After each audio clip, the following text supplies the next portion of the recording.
নমস্কার বন্ধুরা, আজ আমি আপনাদের সাথে শেয়ার করতে চলেছি ভুনা মশালা চিকেন।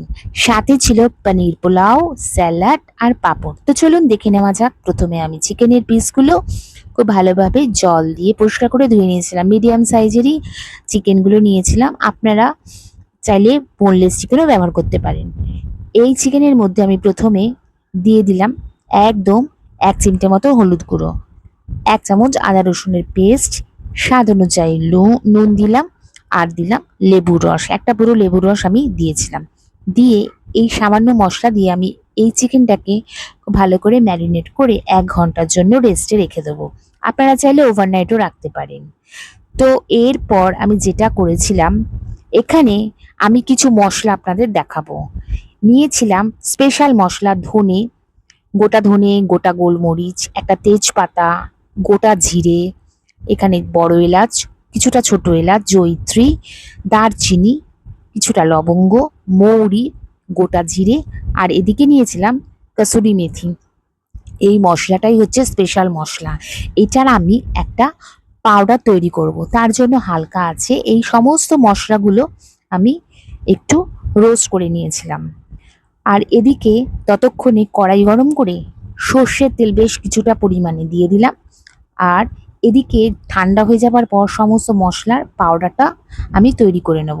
এখানে তেল গরম হয়ে যাওয়ার পর 3টে ছোট্ট ছোট্ট করে এরকমভাবে কুচনো পেঁয়াজ দিয়ে দিলাম। আর দেখতেই পাচ্ছেন মশলাটা কতটা সুন্দর হয়েছে।